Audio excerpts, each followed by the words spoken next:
Warahmatullahi wabarakatuh. Anak-anakku semua, alhamdulillah hari ini kita berjumpa lagi pada pembelajaran tematik kelas 5 di tema 5. Alhamdulillah hari ini kita lihat semua sudah banyak yang masuk ya. Ada 37 anak yang bisa masuk menyaksikan live streaming pembelajaran di YouTube ini. Alhamdulillah, Bapak lihat ada dari Pulasaren, ada dari Karanganyar, ada dari Pegajahan, Jagasatru, semuanya sudah hampir semuanya masuk.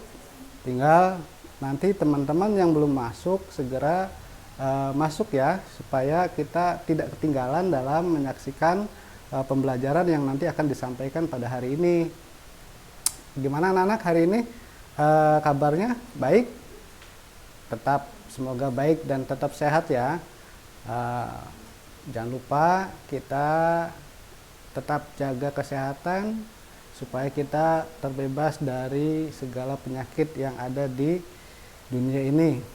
Nah, anak-anakku semua, sebelum kita masuk ke pembelajaran, kita alangkah baiknya sama-sama berdoa sesuai dengan agama dan kepercayaannya masing-masing ya. Berdoa mulai.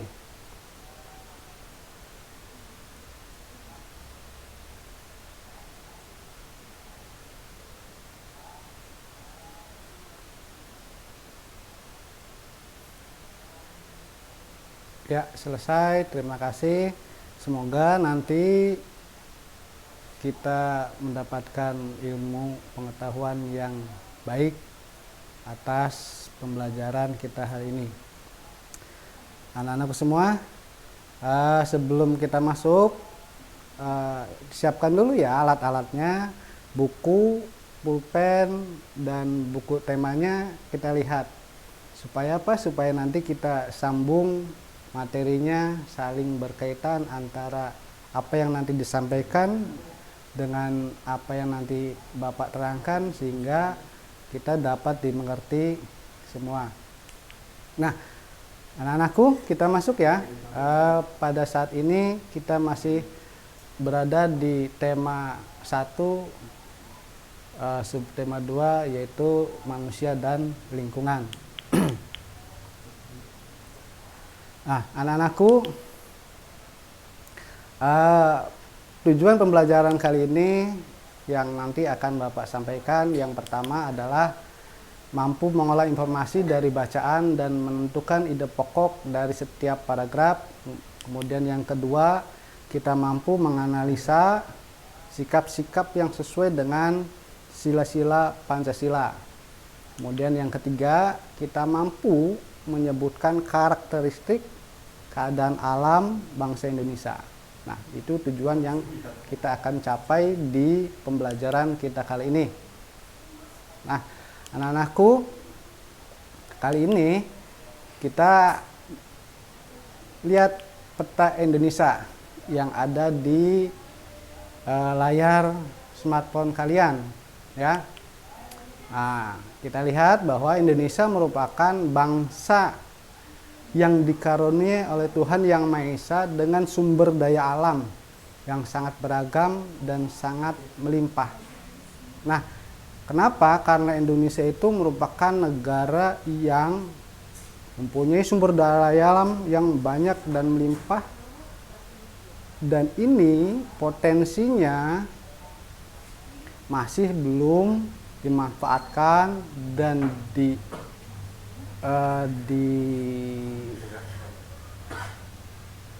oleh penduduk kita sendiri. Nah,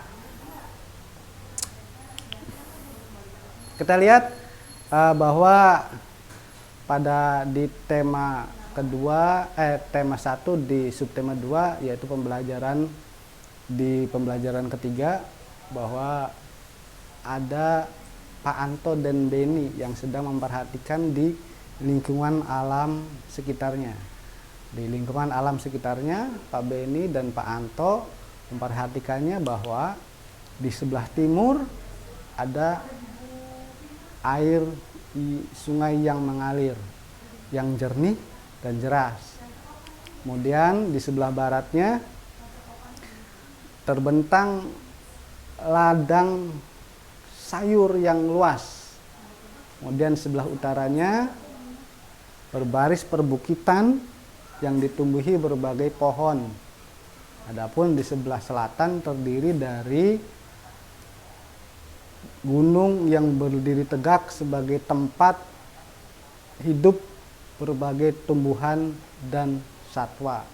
Jadi itulah salah satu ciri yang ada di lingkungan kita, khususnya Indonesia. Jadi banyak di lingkungan kita yang masih berupa hijau, berwarna hijau, yaitu banyak pegunungan, banyak perbukitan yang di dalamnya terdapat ladang sayur, ladang pertanian, dan juga tumbuhan dan satwa yang ada di Indonesia. Nah, anak-anakku semua, itulah salah satu ciri sedikit dari keadaan Indonesia. Nah, oleh karena itu kita wajib bangga menjadi anak Indonesia, ya.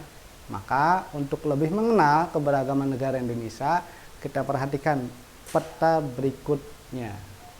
Ya, kita lihat petanya seperti apa, kita lihat. Kita amati sama-sama bahwa peta berikut adalah peta persebaran penduduk Indonesia. Nah, jika kita lihat bahwa penduduk Indonesia pada tahun 2020 ini mengalami beberapa lonjakan. Di antaranya kita menempati urutan ketiga penduduk terbesar di dunia. Ya. Yang pertama itu negara Cina, kemudian yang kedua adalah negara Amerika, yang ketiga baru Indonesia. Nah, maka kita lihat persebaran penduduk di Indonesia ini jumlahnya sangat-sangat banyak. Maka ada kalian saksikan bahwa di peta ada yang berwarna hijau, ada yang berwarna oranye, ada yang berwarna oranye gelap, dan juga berwarna hijau tua. Nah, dilihat dari peta yang ada bahwa penduduk Indonesia yang jarang penduduknya yaitu kisaran antara di Papua Barat. Nah, yang di daerah Papua itu penduduknya 0 sampai dengan 10 per kilometer. Nah, kemudian ada warna peta yang berwarna hijau muda, yaitu kisaran antara penduduknya 10 sampai dengan 49 per kilometer. Nah, kita lihat ada di provinsi atau di daerah Pulau Kalimantan. Itu Pulau Kalimantan masih jarang penduduknya. Kemudian ada yang hijau pupus, hijau lebih muda lagi, yaitu 50 sampai 99 orang per kilometer persegi. Nah, ini biasanya berada di daerah Sumatera, tapi tidak semua daerah Sumatera yang mempunyai penduduk seperti itu. Kita berada di kita ambil contoh pada saat di Aceh, provinsi Aceh itu penduduknya 50 sampai 99 km persegi. Kemudian di Riau juga sama penduduknya, kemudian ada di Jambi, kemudian ada di Sumatera Selatan, kemudian daerah Bengkulu. Nah, itu jumlah penduduknya 50 sampai dengan 99 km per segi. Kemudian ada jumlah penduduk yang berwarna oranye, itu jumlah penduduknya seperti yang kita lihat di Lingkari, itu jumlah penduduknya antara 100 sampai dengan 199 orang. Nah, ini semua berada di Sumatera, yaitu di Sumatera Utara dan Sumatera Barat. Jumlah penduduknya 100 sampai dengan 199 km persegi. Nah, itu di Sumatera. Kemudian lihat di indeks yang ke selanjutnya, yaitu warna oranye lebih muda, yaitu antara 200 hingga 599, yaitu berada di Lampung, Provinsi Lampung, dan Nusa Tenggara. Di Pulau Nusa Tenggara itu jumlah penduduknya dengan Lampung, kemudian dengan Sulawesi Utara, nah itu juga sama, dan Sulawesi Selatan. Nah, itu jumlah penduduknya 200 hingga 599, ya. Nah, kemudian ada yang lebih gelap lagi oranye, yaitu antara 600 sampai dengan 1299, yaitu hampir mayoritasnya ada di penduduk di wilayah Pulau Jawa. Itu jumlahnya antara 600 hingga 1299 km persegi. Jadi kita lihat bahwa kita pada saat berada di Pulau Jawa, maka termasuk penduduk terbesar di Indonesia. Jadi Pulau Jawa itu penduduknya banyak, pulaunya sempit, anak-anak. Jadi kita mendiami sebuah pulau yang padat dengan penduduknya. Termasuk di dalamnya ada Pulau Bali juga. Nah, anak-anakku semua, itu peta tentang persebaran penduduk Indonesia. Jadi hampir semua wilayah Indonesia ada kepadatan penduduknya. Namun ada pula yang jarang, ada pula yang padat penduduknya. Yang jarang penduduknya itu ada berada di Pulau Kalimantan. Yang jarang lagi ada di Pulau Papua. Tapi yang penuh, yang padat penduduknya, anak-anakku semua, itu ada di Pulau Jawa. Maka kita termasuk wilayah yang padat penduduknya, ya anak-anak. Nah, kemudian kita lihat selanjutnya, yaitu berdasarkan data sensus penduduk tahun 2020 Kemendagri melalui BPS itu menyatakan bahwa jumlah penduduk Indonesia di tahun 2020 mencapai 271.349.89 jiwa. Jadi banyak sekali kan? Padat itu. Jadi 271 juta jiwa. 349.889 juta jiwa. Bayangkan, nilai segitu banyaknya itu ada Indonesia. Wow, ya kan, kita tidak bisa membayangkan kalau seandainya seperempatnya itu berada di Pulau Jawa. Maka dari itu sangat-sangat susah kita bayangkan bahwa penduduk di Pulau Jawa itu sangat padat. Nah, oleh karena itu, apa yang dulu pernah diprogramkan oleh pemerintah bahwa adanya transmigrasi, memang betul. Harusnya pada saat penduduk Indonesia yang begitu padat yang berada di Pulau Jawa itu bertransmigrasi di daerah-daerah provinsi atau pulau-pulau yang jarang penduduknya.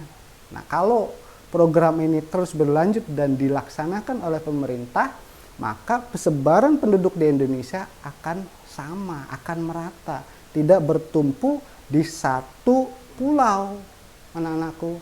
Jadi nanti kalau kalian punya cita-cita membuka program pemerintah, maka ikuti program pemerintah, yaitu transmigrasi. Di sana disediakan oleh lahan pemerintah, diberdayakan oleh pemerintah, dan dikasih modal pemberdayaan ekonomi di tempat yang baru, anak-anakku semua.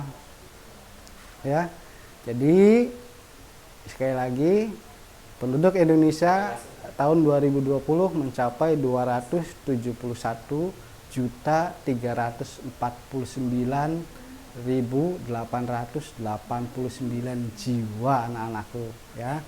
Maka dari itu mesti diingat, kita termasuk penduduk yang dengan padatan penduduk yang tinggi di dunia. Nah, anak-anakku semua, kita lihat selanjutnya. Berdasarkan tadi peta persebaran penduduk di Indonesia, bahwa penduduk tersebut tersebar hampir di 13.466.000 pulau yang ada di Indonesia. Jadi 13.466 pulau yang ada di Indonesia itu semuanya terisi oleh penduduk kita. Nah, ada yang mulai dari Sabang, daerah Pulau Sumatera, sampai dengan ke Merauke di ujung barat Papua. Itu semuanya terisi oleh penduduk Indonesia. Masing-masing pulaunya atau wilayahnya diisi oleh penduduk yang memiliki keberagaman suku, adat, budaya, ras, dan golongan dengan beragam latar belakang pendidikan, ekonomi, sosial, dan budaya yang berbeda. Jadi hampir semuanya memiliki keberagaman yang berbeda antara satu dengan yang lainnya. Di Pulau Jawa, di Pulau Kalimantan, kemudian di Pulau Sulawesi, Sumatera, Papua, Nusa Tenggara, itu berbeda-beda keberagaman keadaan penduduknya. Ya, mesti diingat tuh anak-anakku semua, karena Indonesia punya semboyan Bhinneka Tunggal Ika. Ya kan? Itulah semboyan negara kita. Karena keberagaman suku, keberagaman agama, ras, budaya, golongan, maka terciptalah Indonesia, yaitu Bhinneka Tunggal Ika. Nah, anak-anakku semua, berdasarkan tadi peta yang tadi, kita dapat kelompokkan bahwa provinsi-provinsi yang ada di Indonesia dengan kepadatan penduduk yang terpadat. Bapak ngambil contoh 6 provinsi yang terdapat penduduknya terpadat, yaitu yang pertama ditempati oleh Provinsi Jawa Barat. Itu jumlah penduduknya 49.565 jiwa. Bayangkan di Jawa Barat yang luas wilayah yang seperti itu, jumlah penduduknya 49. Ini jumlah yang terbesar yang ada di Indonesia. Provinsi yang terpadat di Indonesia yaitu adalah Jawa Barat. Kemudian provinsi yang kedua adalah Jawa Timur dengan jumlah penduduknya adalah 39.955 jiwa. Ya. Kemudian yang ketiga baru ada Jawa Tengah. Provinsi Jawa Tengah menempati urutan ketiga. Kemudian ada satu provinsi di Pulau Sumatera yang jumlah penduduknya menempati urutan keempat terpadat di Indonesia, yaitu Sumatera Utara dengan jumlah penduduknya 14 juta jiwa, 798 jiwa. Bayangkan, hanya ada satu di Pulau Sumatera, yaitu Sumatera Utara. Kemudian ada daerah Banten, Provinsi Banten, jumlah penduduknya ada 12 juta 895 jiwa. Kemudian di DKI Jakarta, ibu kota kita, ibu kota negara, jumlah penduduknya 10.576 juta jiwa. Bayangkan, daerah DKI Jakarta yang begitu kecil ditempati oleh penduduk 10 juta jiwa. Bayangkan anak-anakku semua, bagaimana tidak berdempet, berhimpit, ya kan? Maka ayo kita tetap melaksanakan program pemerintah. Apa itu? 1. Keluarga berencana. Jangan lupa, keluarga berencana. Titip 2 anak saja cukup. Supaya apa? Supaya mengurangi kepadatan penduduknya, ya. Jadi jangan banyak-banyak, cukup 2 orang anak saja cukup, ya. Supaya apa? Supaya pembludakan penduduknya kita bisa terkendali, ya. Itu anak-anakku semua. Anak-anakku semua, kemudian kita setelah ada penduduk, persebaran di Indonesia itu penduduknya maka akan masuk ke dalam suku bangsa. Nah, suku bangsa di Indonesia itu sangat banyak suku bangsanya. Kenapa? Karena begitu luasnya wilayah Indonesia, maka suku bangsanya pun amat banyak, ya kan? Apalagi kalau kita lihat berdasarkan peta yang ada, kita bisa lihat bahwa suku bangsa Indonesia itu termasuk ke dalam 5 suku bangsa terbesar di dunia. Ya. Yaitu kenapa? Karena sebabnya adalah wilayah yang sangat luas, mengakibatkan keberagaman suku bangsa di Indonesia. Coba kita lihat, di Pulau Sumatera itu ada suku Aceh, ada suku Nias, ya kan, ada suku Minang, ada suku Batak. Nah, itu ada di Aceh. Di Aceh pun dari beberapa provinsi itu menimbulkan beberapa suku. Nah, yang tadi Bapak sebutkan itu adalah suku-suku besar yang ada di Pulau Sumatera. Ya. Anak-anakku, kalau kalian berasal dari Sumatera, maka itulah bagian dari suku-sukunya. Ya. Kemudian kita lihat di Pulau Jawa. Di Pulau Jawa pun banyak suku-sukunya. Yang pertama ada suku Baduy. Ada suku Baduy dari Banten. Kemudian ada suku Betawi dari DKI Jakarta. Kemudian yang ketiga ada suku Sunda dari Jawa Barat. Kemudian suku Jawa di daerah Jawa Tengah. Kemudian ada suku Madura di daerah Jawa Timur. Nah, itu. Kemudian di Bali, Provinsi Bali hanya punya satu suku, yaitu suku Bali. Nah, nanti di sampingnya ada Pulau Nusa Tenggara. Nah, itu ada lagi sukunya. Ya. Kemudian kita naik ke atas sedikit di Pulau Kalimantan. Ada suku Dayak, ada suku Banjar. Nah, itu di Pulau Kalimantan. Geser sedikit ke Pulau Sulawesi. Ya, Sulawesi banyak lagi. Ada suku Bugis, ada suku Toraja, ya kan? Kemudian ada suku Minahasa. Nah, kemudian ke Papua lebih banyak lagi suku-sukunya. Ada suku Asmat, ada suku Dani. Nah, itu banyak sekali. Maka yang mengakibatkan adanya suku karena luas wilayah Indonesia, anak-anakku semua. Luas wilayah Indonesia yang sangat luas, maka suku-sukunya pun amat banyak. Ya. Tidak hanya suku sebetulnya di Indonesia itu, termasuk di dalamnya ada bahasa. Dalam suatu suku pasti punya bahasa, ya kan? Bahasanya berbeda-beda.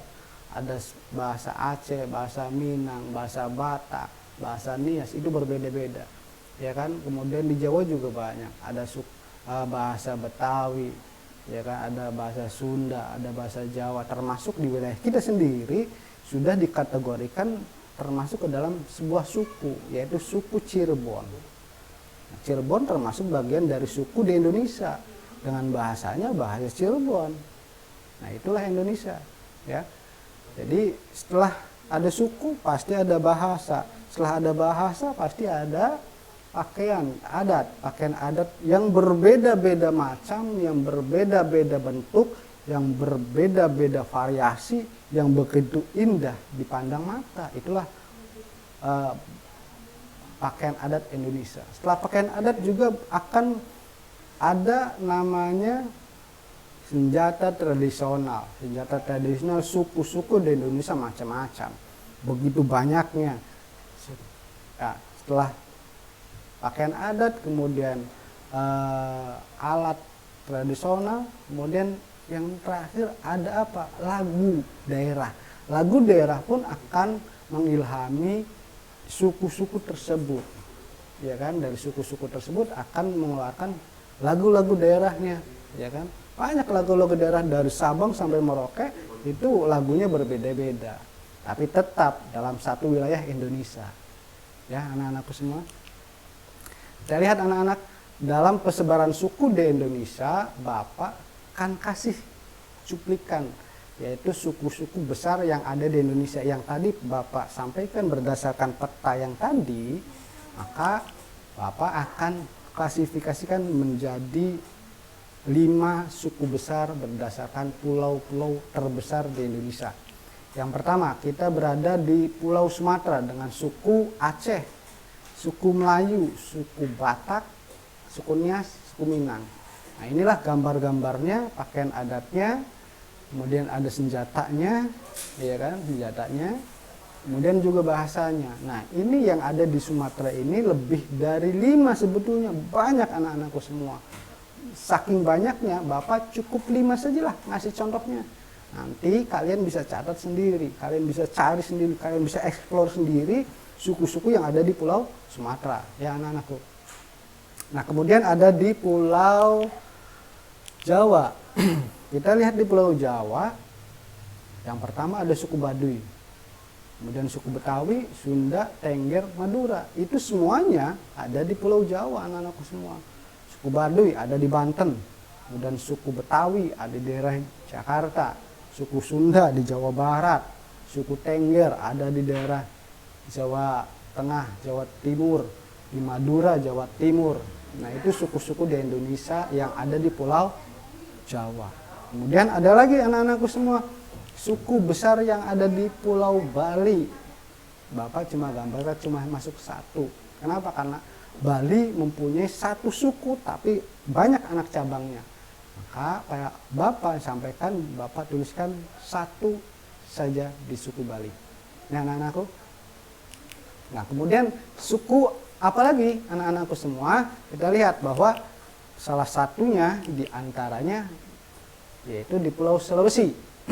Di Pulau Sulawesi ada suku Bugis, ada suku Makassar, ada suku Toraja, Bone, dan Mandar.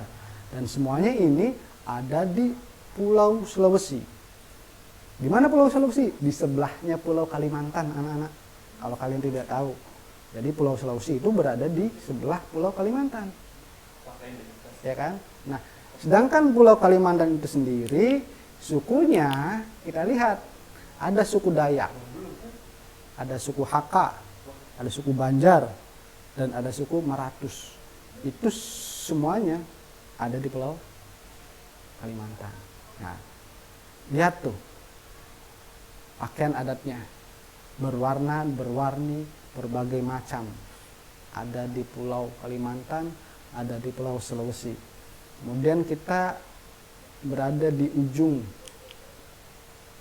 Pulau Indonesia, yaitu Pulau Papua. Nah, Pulau Papua sukunya yang Bapak masukkan itu 5 menjadi kelompok suku yang terbesar di Papua. Yang pertama ada suku Asmat. Suku Asmat, kemudian suku Biak, suku Dani, suku Amume, dan suku Korawai. Nah, semuanya itu berdasarkan adanya di Pulau Papua. Gambar-gambarnya itulah gambar-gambar suku-sukunya. Ya, anak-anakku semua. Jadi kalau kita lihat berdasarkan gambar yang ada, pakaian adatnya pun berbeda-beda. Pasti pakaian adatnya sesuai dengan tempat tinggalnya, daerah letak geografis di pulau tersebut. Sulawesi, lihat pakaian adatnya. Kemudian Pulau Kalimantan, lihat pakaian adatnya. Pulau Papua juga dilihat pakaian adatnya. Itu sesuaikan dengan letak geografis di masing-masing pulau tersebut, anak-anak. Ya.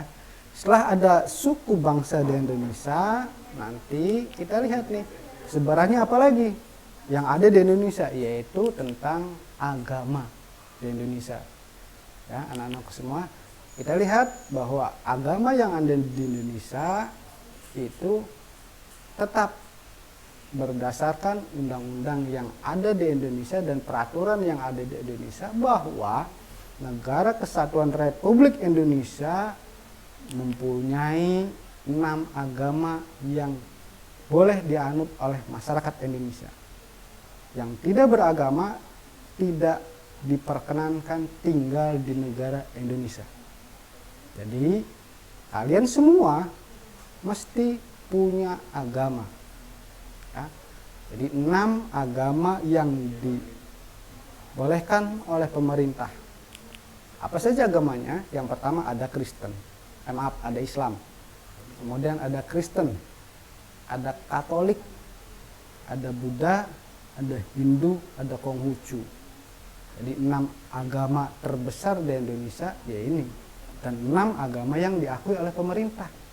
Jadi nanti kalau kalian sudah berumur 17 tahun, di 17 tahun itu nanti kalian akan mendapatkan sebuah kartu tanda penduduk yang nanti di dalamnya ada bertuliskan agama.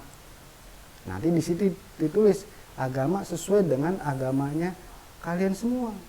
Agama Islam maka tertulis agama Islam, agama Kristen maka tertulis agama Kristen, agama Katolik juga sama tertulis, Buddha, Hindu juga sama tertulis disesuai dengan kartu tanda penduduknya, dan Konghucu juga sama.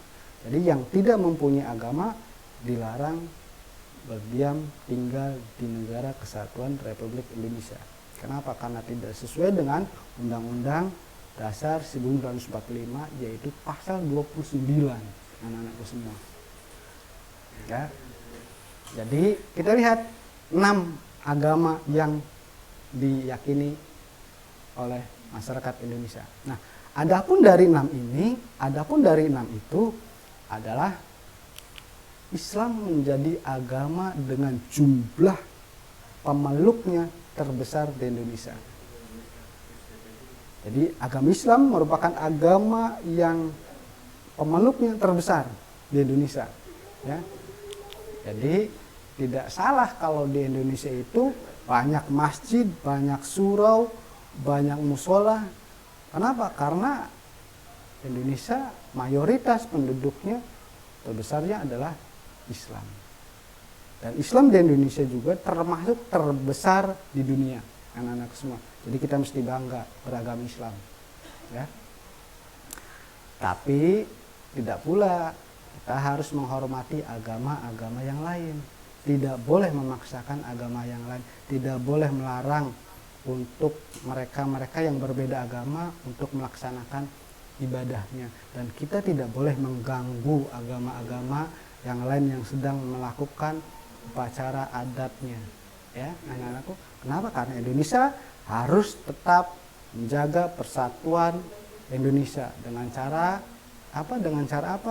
Menjaga kerukunan antar umat beragama.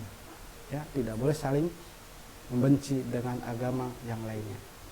Oke, anak-anakku semua, lupa seperti itu pesan Taiku yang pertama.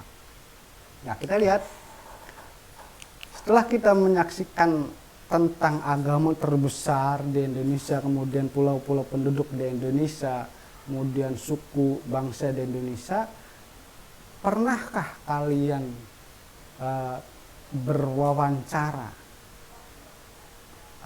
Apakah wawancara itu? Wawancara ialah suatu cara untuk mengumpulkan data atau memperoleh informasi dengan mengajukan pertanyaan langsung kepada narasumber. Nah, jadi wawancara itu seperti itu. Itu salah satu cara mengumpulkan data atau informasi dengan mengajukan pertanyaan-pertanyaan secara langsung kepada narasumber. Nah, kalau kalian pernah lihat di televisi itu, manakala lihat berita pernah secara langsung atau live di TV itu menyaksikan ada seorang reporter sedang mewawancarai seorang narasumber. Nah, itulah salah satu kegiatan wawancara di televisi. Nah, kalian juga bisa melaksanakan wawancara secara langsung. Di mana, Pak? Ya di rumah kalian, di daerah kalian, di tempat tinggal kalian. Ya, kenapa? Karena wawancara itu tadi mengumpulkan data informasi dengan mengajukan pertanyaan-pertanyaan kepada narasumber langsung. Siapa narasumbernya? Ya terserah, tergantung sesuai apa yang kita inginkan. Bisa orang tua, bisa tokoh, ataupun bisa yang lainnya. Jadi itulah wawancara. Nah, wawancara itu anak-anakku semua terbagi menjadi dua, ya. Yang pertama ada wawancara terstruktur, artinya wawancara yang dilaksanakan secara terencana, yaitu dengan berpedoman pada daftar pertanyaan-pertanyaan yang telah disiapkan. Jadi kalau wawancara terstruktur, kita telah membuatkan pertanyaan-pertanyaan dulu sebelum kita melakukan wawancara, ya. Jadi sebelum kita wawancara, pertanyaannya kita telah susun dan kita sudah ditulis, disiapkan oleh kita. Kemudian yang kedua, ada wawancara tidak terstruktur, yaitu wawancara yang tidak berpedoman pada daftar pertanyaan. Biasanya ini didasarkan pada saat situasi dan kondisi. Contohnya apa? Contohnya itu pada saat wawancara, kalau kalian pernah lihat, yaitu pada saat acara mudik. Program mudik itu ada wawancara yang tidak terstruktur. Kenapa? Karena dilihat dari situasi dan kondisi yang ada pada saat itu. Ya, itulah salah satu contohnya dari wawancara terstruktur anak-anak. Jadi kita bisa melakukan wawancara kepada siapapun, ya kan? Bisa di rumah, di sekolah, di daerah tempat tinggal kalian. Nah, anak-anakku semua, sebelum wawancara kita mulai, ada beberapa persiapan yang harus kita lakukan. Persiapannya apa saja? Yang pertama adalah satu, tentukan topik wawancara. Topiknya apa nih kita buat? Ya kan? Apakah topik persebaran penduduk? Apakah topiknya itu tentang suku bangsa? Ataukah topiknya tentang budaya di Indonesia? Ataukah topiknya tentang adat istiadat di daerah setempat? Kita lihat topiknya. Ya. Kemudian yang kedua ada menentukan tempat dan waktu. Kapan kita mau melaksanakan wawancaranya? Tempatnya di mana? Apakah di rumah narasumber, ataukah di sekolah, ataukah di tempat-tempat bersejarah? Waktunya kapan? Waktunya disesuaikan dengan kesepakatan antara narasumber dengan pewawancara. Jadi waktu dan tempatnya disepakati kapan enaknya. Kapan enaknya kita mengadakan wawancara. Nah, setelah menentukan tempat dan waktu, baru kita tentukan narasumbernya. Narasumbernya siapa nih yang mau dipakai? Iya kan? Dilihat dari topiknya. Jadi narasumbernya yang dipakai dilihat dari topiknya. Siapapun bisa menjadi narasumber, asalkan tadi punya informasi dan data yang berkaitan apa yang akan nanti disampaikan oleh si narasumber. Nah, kemudian yang keempat yaitu susunan daftar pertanyaan-pertanyaan yang akan nanti disampaikan oleh si pewawancara atau reporter bahasa kerennya. Nah, jadi data pertanyaannya disiapin. Setelah pertanyaan disiapin, yang terakhir persiapannya adalah peralatan wawancara. Biasanya dipakai untuk merekam. Apakah merekam gambarnya ataukah merekam hasil suaranya? Bisa salah satu diantaranya, bisa dua-duanya, itu lebih bagus. Kalau tidak bisa salah satunya, kita pakai rekaman suara untuk hasil wawancaranya, ya anak-anak. Nah, apalagi sekarang zaman canggih, kita bisa menggunakan satu peralatan yaitu smartphone. Smartphone kita bisa digunakan untuk alat wawancara kepada narasumber, ya kan? Kita ambil videonya, kita ambil rekaman suaranya, itu ada di satu barang yaitu smartphone kalian. Nanti dicoba oleh kalian ya. Kemudian hal-hal yang perlu diperhatikan dalam wawancara, jangan lupa, satu, datang tepat waktu. Ini kuncinya adalah disiplin. Datang tepat waktu. Jadi kalau datang ya harus tepat waktu. Kalau tidak tepat waktunya, maka narasumbernya akan merasa kecewa. Kenapa? Karena tidak sesuai dengan janji yang ada, tidak sesuai dengan kesepakatan anak-anak semua, ya. Jadi disiplin kuncinya untuk wawancara.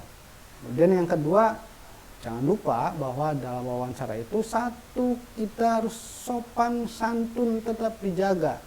Sopan santun, kemudian tutur kata juga jangan lupa tetap dibaca dan dilaksanakan dengan baik, wajar dan ramah, ya.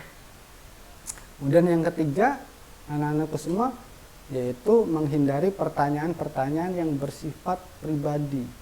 Jadi yang tidak ada kaitannya dengan topik, maka kita tidak perlu menanyakan kepada narasumber yang bersifat pribadi, privasi. Itu nggak boleh anak-anak semua, ya. Yang keempat, mencatat hasil yang penting dalam wawancara. Kita catat, walaupun memang itu ada rekamannya, tapi lebih baik kita catat hal-hal yang penting pada saat kita berwawancara. Kemudian yang kelima, jangan mencela apabila narasumber sedang berbicara. Artinya jangan menyela itu, jangan memotong pembicaraan dari narasumber. Pada saat narasumber sedang menjelaskan, kita tidak boleh memotong. Kalau kita memotong berarti kita tidak sopan saat orang lain sedang berbicara. Dan yang terakhir, jangan lupa selesai wawancara kita ucapkan terima kasih kepada narasumber. Nah, itulah persiapan dan hal-hal yang perlu diperhatikan dalam wawancara anak-anakku semua. Jadi jangan lupa ya, pada saat nanti kita mencoba praktek dengan wawancara narasumber di lingkungan kita, persiapan dan perhatiannya mesti kita ingat. Nah, anak-anakku semua, dalam menjaga kerukunan perilaku yang harus dilakukan oleh siapapun, maka kita harus sesuai dengan Pancasila, ya. Pancasila yaitu dasar negara kita, pedoman hidup warga negara Indonesia, maka harus sesuai dengan nilai-nilai yang ada di Pancasila. Yang pertama ada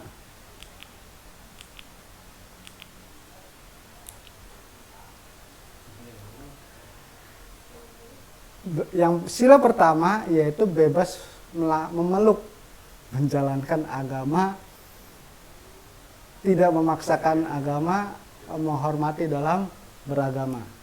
Itu pada sila pertama, ya. Tapi kotakkan sesuai dengan silanya. Kalau kotak pertama berarti sila pertama, kotak kedua berarti sila kedua, kotak ketiga berarti ketiga, dan keempat, kotak keempat sila keempat, dan yang kelima juga sila kelima.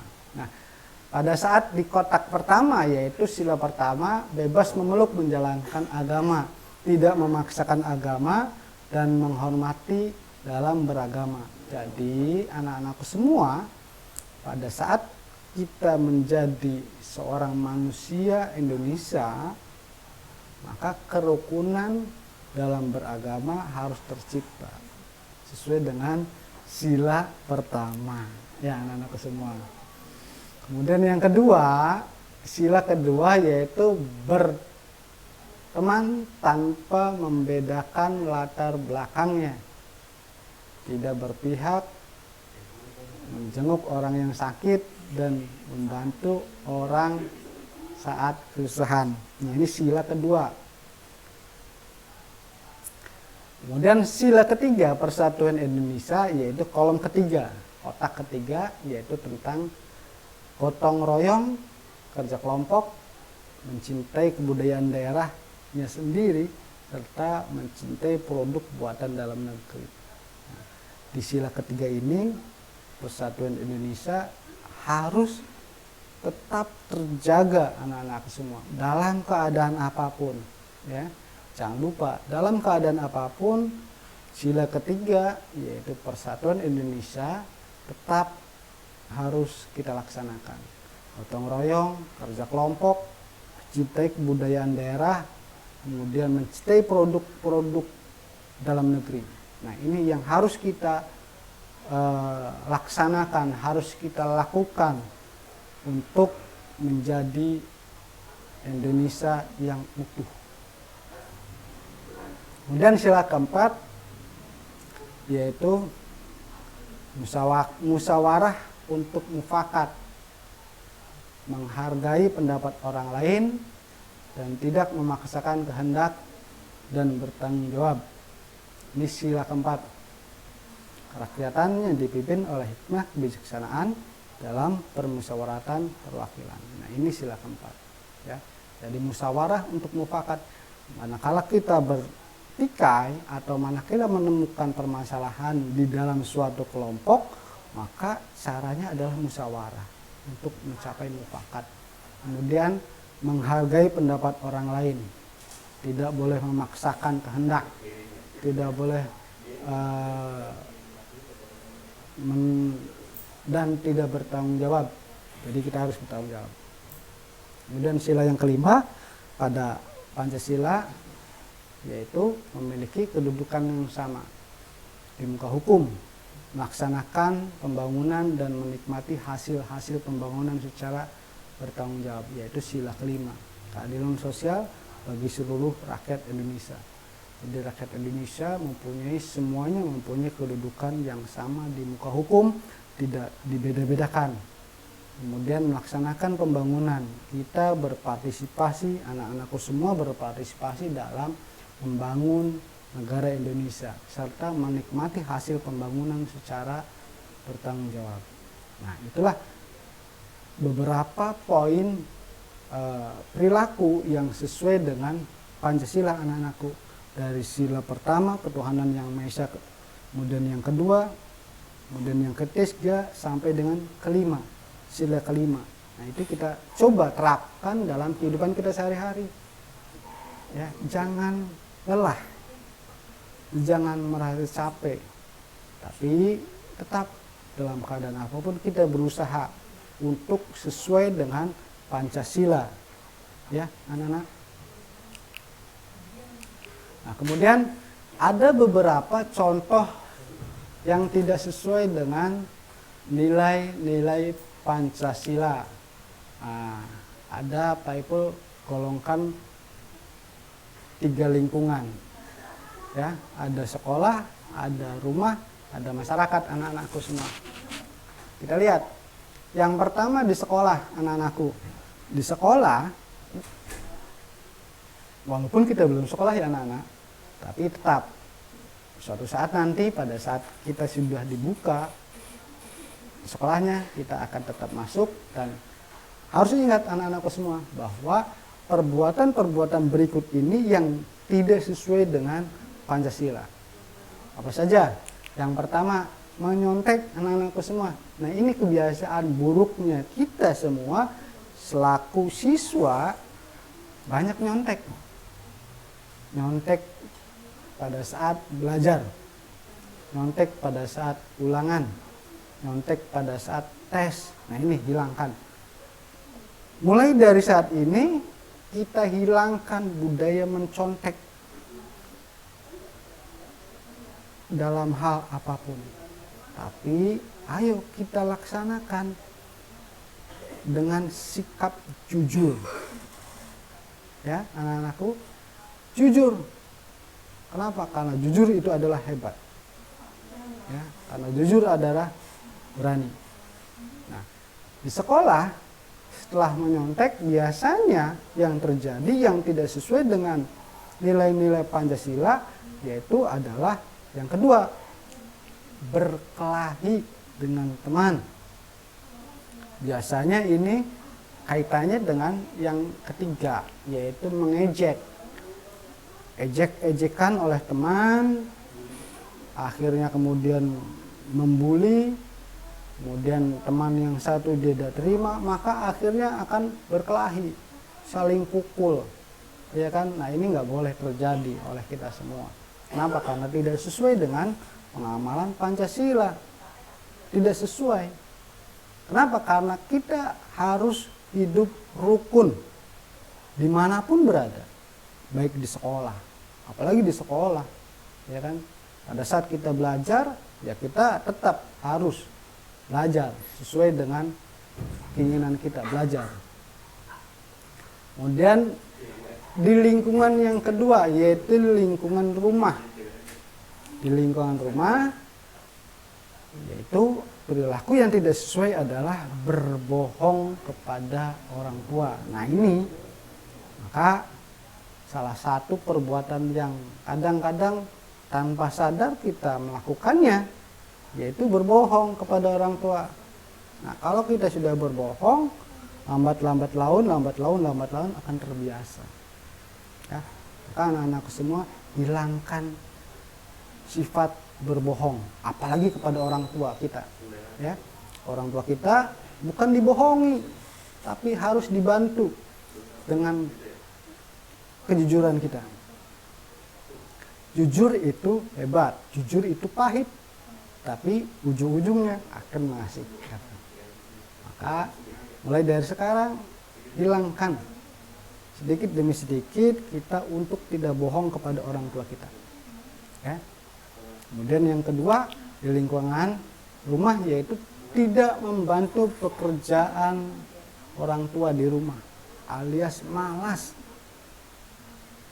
Nah, saat sekarang yang belajar di rumah tanpa tatap muka di sekolah, kita sebetulnya lebih baik, lebih banyak waktunya untuk membantu pekerjaan orang tua. Apakah ibu ataukah ayah kita. Ibu kita bantu dengan cara mengerjakan pekerjaan ibu di rumah, seperti menyapu, seperti ngepel, seperti mengasuh adik kita. Nah, itu perbuatan-perbuatan yang baik kalau kita lakukan. Tapi kalau kitanya tidak membantu kepada orang tua, maka itu yang tidak sesuai dengan nilai Pancasila, anak-anakku semua. Kemudian yang ketiga, yaitu memaksakan kehendak pada anggota keluarga. Nah, ini sering terjadi pada saat kita sekarang. Pada saat kita minta sesuatu, orang tua dalam kondisi tidak ada, biasanya kita maksa. Harus, kudu. Maka itulah yang kita lakukan saat itu. Tapi sekali lagi, setelah kalian tahu bahwa hal-hal berikut yang tidak sesuai, maka tinggalkan. Pak, tidak bisa Pak, sedikit demi sedikit. Sedikit demi sedikit kalian tinggalkan hal-hal yang tidak sesuai dengan nilai-nilai Pancasila dan agama. Ya kan? Yang nilai-nilai Pancasila itu sesuai dengan nilai-nilai agama. Ya, di agama maka kita tidak boleh memaksakan kehendak. Nah, di agama kita menyuruh untuk membantu berbakti kepada orang tua. Di agama kita tidak boleh berbohong. Maka Pancasila pun sama, nilai Pancasila pun sama, nilai-nilainya sama seperti nilai agama. Ya. Kemudian yang ketiga, di lingkungan masyarakat. Biasanya kita sering lihat ada beberapa orang atau golongan yang suka merusak fasilitas umum. Nah, fasilitas umum kita rusak, nah itu nggak boleh. Fasilitas umum kita coret-coret, tembok orang kita coret, kita pilok, nah ini nggak boleh. Apalagi kalau, mohon maaf anak-anakku semua, pada saat kita di sekolah pun sama, menyoret-nyoret tembok, menyoret-nyoret meja, kursi di kelas, nah ini nggak boleh. Nah, merusak fasilitas umum di masyarakat ini sering kita lihat, biasanya ada di fasilitas-fasilitas umum. Ya, apakah WC umum ataukah tempat-tempat yang bersifat umum, ini biasanya banyak yang dirusak oleh orang-orang yang tidak bertanggung jawab. Nah, hal-hal seperti itu kita nggak boleh ikutan, jangan ikutan. Kenapa? Karena tidak baik dan tidak sesuai dengan nilai Pancasila. Nah, kemudian anak-anakku, di lingkungan masyarakat, nilai yang tidak sesuai dengan Pancasila yaitu adalah tidak ikut kerja bakti atau gotong royong. Nah, biasanya ini dilaksanakan oleh masyarakat di lingkungan kita yang dilakukan di hari Minggu atau di hari libur. Nah, kita tidak kerja bakti dan gotong royong harus punya alasan. Kalau seandainya kita sakit, maka kita boleh tidak kerja bakti. Kita boleh tidak gotong royong. Tapi kalau kitanya keadaan sehat, keadaan senggang, maka ya mau tidak mau ya kita harus ikut berpartisipasi, bekerja bakti, bergotong royong. Manfaatnya banyak sekali untuk lingkungan kita, banyak sekali manfaatnya, ya kan? Kemudian yang ketiga, mengganggu ketertiban masyarakat. Nah, ini biasanya yang kadang kita lakukan pada saat di lingkungan masyarakat. Mengganggu ketertiban masyarakat. Ada yang mengganggu pada saat orang yang sedang istirahat dengan cara nyetel musik yang sangat keras. Nah, ini nggak boleh, ya kan? Kita mohon maaf, biasanya jika ada orang yang di rumahnya punya bel di gerbangnya, kita pencet. Nah, Pak orangnya keluar, kitanya tidak ada. Nah, ini yang nggak boleh. Ya, sama saja mengganggu ketertiban anak-anakku semua. Nah, dari nilai-nilai yang ada seperti itu, perilaku yang tadi Bapak jelaskan, itu semuanya kita jauhi, ya, kita jauhi semua, ya, anak-anakku semua. Nah, kemudian dari semuanya yang ada, bahwa nilai-nilai Indonesia itu bisa menjadi besar, menjadi bangsa yang besar karena beberapa faktor di Indonesia. Kenapa? Karena kita menjadi negara yang besar, diantaranya adalah satu, luas wilayah dan kepulauan. Wilayah Indonesia sangat luas dan beribu-ribu pulau yang kita punya. Jadi luas wilayahnya dan kepulauannya itulah menjadi faktor menjadikan Indonesia menjadi negara yang besar. Kemudian yang kedua, letak geografis yang strategis. Indonesia itu berada di geografis yang strategis, berada di dua benua, diapit oleh dua benua. Kemudian yang ketiga, yang tadi Bapak jelaskan, yaitu besarnya penduduk Indonesia. Kita termasuk ke dalam penduduk terbesar di dunia. Kemudian yang keempat, keberagaman suku bangsa, bahasa, dan agama di Indonesia yang begitu banyak. Kemudian yang kelima, beragamnya budaya, sosial, ekonomi di Indonesia. Dan yang terakhir, penerapan nilai luhur Pancasila di tengah-tengah masyarakat. Nah, ini yang mesti kita laksanakan, mesti kita jalankan dalam kehidupan kita sehari-hari di masyarakat. Apalagi kita semua menjadi seorang pelajar, menjadi seorang siswa yang harus kita jalankan nilai-nilai luhur Pancasila. Ya, anak-anak, bagaimana kita mau menjadi bangsa besar kalau kita tidak menjalankan nilai-nilai Pancasila Indonesia. Nah, anak-anakku semua, setelah tadi Bapak jelaskan panjang lebar, maka ada satu, yaitu tugas berlatih untuk hari ini. Apa tugasnya? Maka lihat, lakukanlah wawancara di tempat tinggalmu dengan tema keragaman di lingkunganku. Nah, seperti apa bentuknya? Nah, inilah formatnya. Maka formatnya kalian bisa lihat nanti oleh Bapak Ibu semua, guru kelas masing-masing juga bisa meng-share link tugasnya ke dalam kelompok masing-masing atau ke dalam Google Classroom masing-masing, ya. Nah, itu nanti kita lihat tugasnya seperti ini, nanti dilaksanakan oleh kalian semua. Jangan lupa dilaksanakan, ya. Yang terakhir, Bapak ucapkan terima kasih untuk kalian semua yang dapat menyaksikan live streaming pembelajaran di kelas 5 ini, ya. Jangan lupa, salam Indonesia, satu bangsa, satu bahasa, satu tanah air, Indonesia merdeka. Terima kasih. Kami ucapkan billahi taufiq wal hidayah. Assalamualaikum warahmatullahi wabarakatuh.